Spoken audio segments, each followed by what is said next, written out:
Welcome back students. Previous video lecture में एक लघु विद्युत द्विध्रुव के कारण किसी बिंदु पर विद्युत विभव हेतु व्यंजक की स्थापना की गई थी। इसमें ध्रुवीय निर्देशांक अर्थात आर थीटा की सहायता से व्यंजक स्थापित किया गया था। उसी विभव के व्यंजक की सहायता से द्विध्रुव के अक्षीय तथा निरक्षीय बिंदु पर अर्थात विशेष स्थितियों पर विभव का गणितीय मान परिभाषित किया गया था। इसी के आधार पर कहा गया था कि निरक्षीय बिंदु पर विद्युत विभव सदैव शून्य होता है, जिसे एक समविभव पृष्ठ भी परिभाषित किया जा सकता है। उसी क्रम को आगे बढ़ाते हुए आज एक लघु विद्युत द्विध्रुव के कारण विद्युत क्षेत्र तीव्रता के व्यंजक की स्थापना की जाएगी। तो स्टार्ट करते हैं फर्स्ट वीडियो लेक्चर से। चित्र में आपको दर्शाया गया है कि जेड अक्ष के अनुदिश एक विद्युत द्विध्रुव रखा गया है। इसमें द्विध्रुव आघूर्ण की दिशा -q से +q होने के कारण प्लस जेड एक्सिस के अलोंग है। इसके केंद्र जो निर्देश तंत्र का मूल बिंदु भी है से r दूरी पर एक प्रेक्षण बिंदु S की कल्पना की गई है। द्विध्रुव की लंबाई d है। प्रेक्षण बिंदु की केंद्र बिंदु से दूरी r है। प्रेक्षण बिंदु के निर्देशांक x, z है। x का तात्पर्य कि इसकी O से लेकर चित्र में दर्शाए अनुसार यदि इसे बिंदु M परिभाषित करें तो O से M की दूरी x तथा M से लेकर S की दूरी z है। तो OMS एक समकोण त्रिभुज होगा। समकोण त्रिभुज में विकर्ण स्क्वायर बराबर आधार स्क्वायर प्लस अभिलंब स्क्वायर के हिसाब से दूरी r का मान x तथा z के पदों में परिभाषित किया जा सकता है। पाइथागोरस प्रमेय से r equal to √x² plus z²। क्योंकि द्विध्रुव आघूर्ण वेक्टर p और r स्थिति सदिश के मध्य का कोण थीटा है और इस कोण थीटा होने पर एकांतर कोण अल्टरनेट एंगल से यहां वाला ये जो कोण दिखाया गया है OSM, इसका मान भी थीटा ही होगा। थीटा के ठीक सामने वाली भुजा हमेशा अभिलंब होती है। 90 डिग्री के सामने की भुजा कर्ण होती है। शेष बची हुई भुजा Z यहाँ आधार को प्रदर्शित कर रही है। अर्थात इस थीटा कोण के परिप्रेक्ष्य में देखा जाए तो लंब x है, आधार z है तथा कर्ण r है। त्रिकोणमिति अनुपात ट्रिग्नोमेट्रिक रेशियो के अकॉर्डिंग साइन थीटा होता है लंब बटे विकर्ण। तो लंब है x, विकर्ण है √x² प्लस z², जिसे r भी लिखा जा सकता है। इसी प्रकार से cos थीटा जो आधार बटे कर्ण होता है z बटे r लिखें, चाहे इसको √x² प्लस z² में प्रदर्शित किया जा सकता है। ये साइन थीटा और कॉस थीटा के मान कार्तीय निर्देश पद्धति में ज्ञात कर लिए। विद्युत द्विध्रुव के कारण विभव V का मान देखा जाए तो जो प्रीवियस लेक्चर में आर्टिकल जो अपने डिराइव किया था formula V equal to KP cos theta upon r², मान रखा जाए K की जगह K, P की जगह P, cos थीटा की वैल्यू है Z upon √x² plus z², ये मान z अपॉन √ वाला पद रखा गया। r² की जगह दूरी r बराबर √x² प्लस z² के नियम से ये x² प्लस z² के बराबर होगी, जिससे kpz upon x² plus z² power 3/2 बन जाएगी।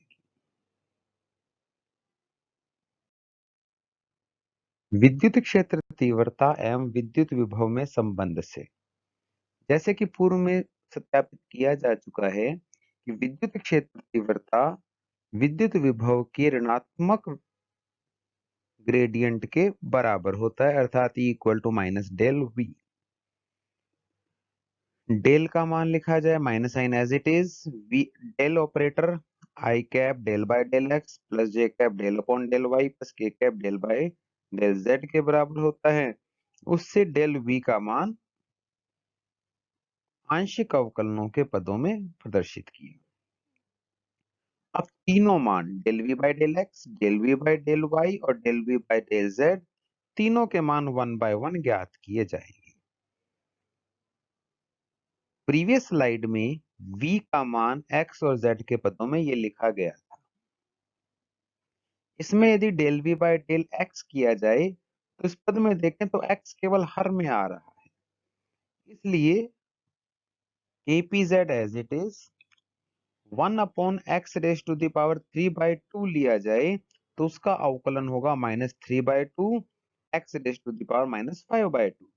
उसी नियम से ये अवकलन करते हुए ये पद लिखा गया माइनस 3 बाय 2 और हर वाला जो पद था उसकी पावर 5 बाय 2 हो गई। फिर आंशिक अवकलन के हिसाब से एक्स स्क्वायर का अवकलन होगा जिसका मान 2x बन गया।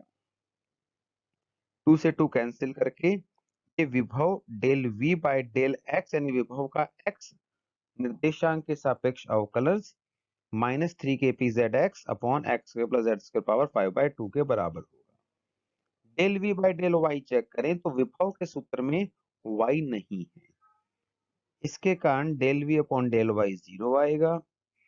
Del v by del z देखा जाए तो v के सूत्र में z 2 बार आ रहा है, अंश में भी है और हर में भी है, तो इसको u इंटू वी मेथड से सॉल्व करेंगे। पहले हर वाले z स्क्वायर का अवकलन किया जाएगा। सिमिलर नियम से जो पहले x के सापेक्ष अवकलन किया था अब z के सापेक्ष कर रहे हैं तो लगभग सिमिलर आंसर आएगा, केवल 2x जो अंश में आया था उसकी जगह 2z हो जाएगा। और जब अंश वाले z का अवकलन किया जाएगा तो del z by del z 1 होने के कारण सेम पद रह जाएगा। सामान्य गणित में 2 से 2 कैंसिल करते हुए जब इसका एलसीएम लिया जाएगा तो एलसीएम लेने के बाद लास्ट आंसर बचेगा माइनस के P 2z square minus x square upon x square plus z square power 5 by 2। ये आप इजीली सॉल्व कर सकते हो, इंटरमीडिएट स्टेप्स यहाँ दर्शाए गए हैं। इस स्लाइड में v विभव का मान x, y और z के सापेक्ष आंशिक अवकलन करते हुए ज्ञात किया गया है।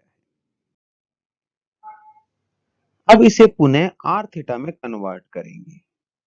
Del v by del x का मान अपने पास है, इसे व्यवस्थित करते हुए लिखें तो माइनस 3 के पी पद को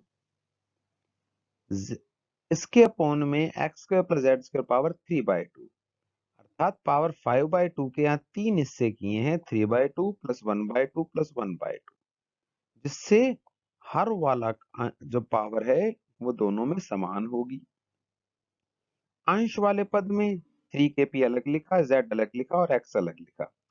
इसका लिखने का कारण है कि जो मिड टर्म है z upon x square plus z square power half, ये वैल्यू cos थीटा के बराबर है और x upon under root x square plus z square ये साइन थीटा के बराबर है। 3 के पी जैसा है वैसे का वैसा और x square plus z square power 3 by 2 ये r क्यूब के बराबर है। इस पद से या इन मैथमेटिक्स से x और z अर्थात कार्टेशियन कोऑर्डिनेट सिस्टम को दोबारा पोलर कोऑर्डिनेट r थीटा में कन्वर्ट किया। Del v by del y पहले ही शून्य था, अब भी शून्य ही रहेगा और del v by del z में इन पदों में समान प्रकार से x square plus z square power 3 by 2 को अलग किया और x square plus z square power 1 2z square और एक्स स्क्वायर दोनों के अपॉन में इंडिविजुअल लिख दिया गया। kp as it is power 3 by 2 ये r क्यूब के बराबर हो गया, ट्वाइस ऑफ जो ये Z square upon x square plus z square है इसका मान cos स्क्वायर थीटा के बराबर होगा और x square upon x square plus z square इसका मान साइन स्क्वायर थीटा के बराबर होगा। यदि यहाँ साइन स्क्वायर थीटा को 1 माइनस कॉस स्क्वायर थीटा लिख दिया जाए और हल किया जाए तो ये मान माइनस के p into 3 cos square theta minus 1 upon r cube के बराबर हो जाएगा। करना क्या है, केवल साइन स्क्वायर थीटा की जगह 1 माइनस कॉस स्क्वायर थीटा प्रतिस्थापित करते हुए ब्रैकेट ओपन करना है। इजीली आप इस आंसर को अचीव कर लेंगे। तो del V by del x, del V by del y और del V by del z का मान उन्हें आर थीटा के पदों में ज्ञात किया जा चुका है। ये मान यदि विद्युत क्षेत्र तीव्रता के सूत्र में लिखा जाए, P equal to minus I cap del V by del x, J cap del V by del y और K cap del V by del z. मान रखें del V by del x का, del V by del y 0 ही था और del V by del z की भी मान यहाँ रख दी। दोनों में नेगेटिव साइन था, वो इस फॉर्मूले के नेगेटिव साइन से कैंसिल होकर टोटल पॉजिटिव हो गए। ये अपने पास पद बन जाएगा। तो आई कैप का गुणांक होगा उसे ई एक्स नाम से परिभाषित किया, के कैप के गुणांक को ई जेड नाम से परिभाषित किया।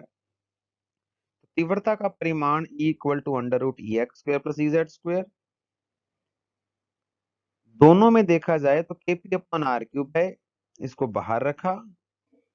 3 कॉस थीटा साइन थीटा का square 9 sine square theta cos square theta और यहाँ 3 कॉस स्क्वायर थीटा माइनस 1 का होल स्क्वायर रह जाएगा।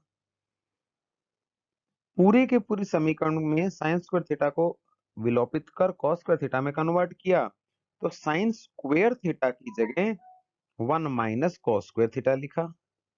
कॉस स्क्वायर थीटा जैसा है वैसे का वैसा और स्क्वायर टर्म में भी कोई चेंज नहीं किया। ब्रैकेट ओपन करने पर ये पहले दो पद प्राप्त हुए और यहाँ a माइनस बी का होल स्क्वायर फॉर्मूला लगाएं तो a square minus 2ab plus b square rule से लास्ट के 3 पद ये स्क्वायर टर्म से प्राप्त हुए।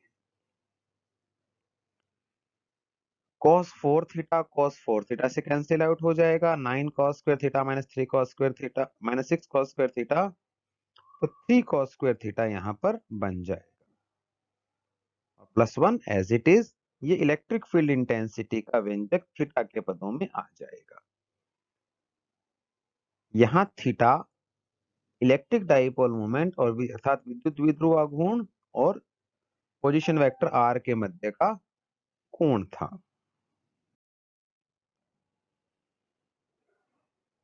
तो यहां पर अपने ई एक्स ई जेड के पदों में जो पहले व्यंजक लिखा था, अब ई एक्स की दिशा देखी जाए तो पॉजिटिव आई कैप अर्थात एक्स अक्ष की अनुदिश है, डायग्राम में दर्शाया गया है। ई जेड की डायरेक्शन भी प्लस के कैप की डायरेक्शन में अर्थात ऊपर की तरफ होगी।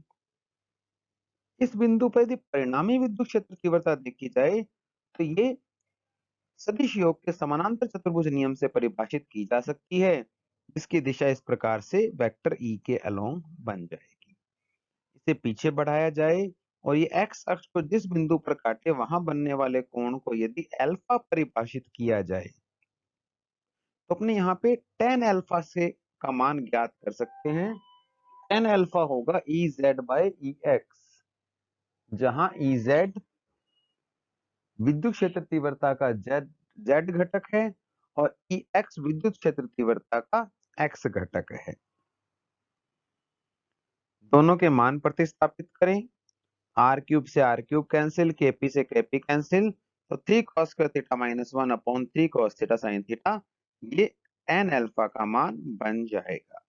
अर्थात परिणामी विद्युत क्षेत्र तीव्रता एक्स अक्ष के साथ कितना कोण बना रही है उसका ये मान होगा।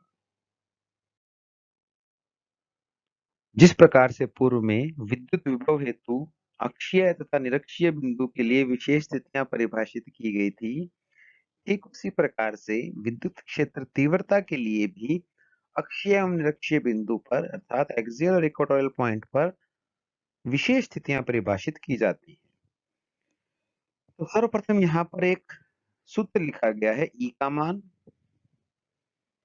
ई एक्स और ई जेड कंपोनेंट के फॉर्म में और उसके बाद परिणामी विद्युत क्षेत्र तीव्रता E equal to k p upon r cube under root 3 cos square theta plus 1 तथा साथ में परिणामी विद्युत क्षेत्र तीव्रता द्वारा एक्स अक्ष के साथ बनाए गए कोण का व्यंजक दिया गया है। अक्षीय बिंदु की बात की जाए, अक्षीय बिंदु की स्थिति में प्रेक्षण बिंदु S Z एक्सिस पर आ जाएगा, क्योंकि यही रेखा अक्षीय रेखा होती है। अक्षीय रेखा मतलब दोनों आवेशों को मिलाने वाली रेखा। जब ये बिंदु Z अक्ष पर आ जाएगा तो थीटा कोण का मान ऑटोमेटिक 0 हो जाएगा, जिसके कारण थीटा 0, कॉस 0 1 और साइन 0 0 हो जाता है। तो ई एक्स का मान देखा जाए जो k p cos theta sine theta upon r cube है, साइन 0 होने के कारण ई एक्स का मान 0 हो जाएगा। जबकि ई जेड का मान देखें तो कॉस 0 1 होने के कारण इसका मान 3 माइनस 1 2 केपी बटे आर क्यूब के बराबर आ जाएगा। इसके उपरांत बात करते हैं निरक्षीय बिंदु की स्थिति पर। निरक्षीय बिंदु के लिए जब बात की जाए तो निरक्षीय बिंदु के लिए बिंदु S एक्स एक्सिस की तरफ विस्थापित होते हुए एक्स अक्ष पर आ जाएगा, जिससे थीटा कोण बढ़ते हुए 90 डिग्री पर पहुंच जाएगा। इस आधार पर देखा जाए तो थीटा 90, कॉस 90 0 और साइन 90 1 हो जाएगा, जिसके कारण ई एक्स देखा जाए तो ई एक्स में तो sine theta into cos theta है, तो चाहे साइन 0 हो चाहे कॉस 0, ई एक्स तो 0 ही होगा। जबकि ई जेड का मान अब यहां पर कॉस 0 cos 90 0 होने के कारण ये मान माइनस के पी अपॉन आर क्यूब के बराबर होगा। माइनस का मतलब इस स्थिति में विद्युत क्षेत्र तीव्रता परिणामी रूप से इस तरफ होगी, z एक्सिस की ऋणात्मक दिशा की तरफ, जबकि अक्षीय बिंदु पर पॉजिटिव z एक्सिस के अलोंग थी। दोनों दिशाएं एक दूसरे के विपरीत हैं, पहला इंपॉर्टेंट पॉइंट।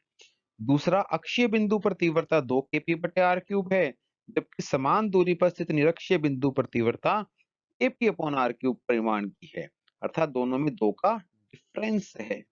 अक्षीय बिंदु पर तीव्रता निरक्षीय की तुलना में 2 गुनी होती है। ये बहुत इंपॉर्टेंट पॉइंट है, काफी कॉम्पिटिटिव एग्जामिनेशंस में पूछा जा चुका है।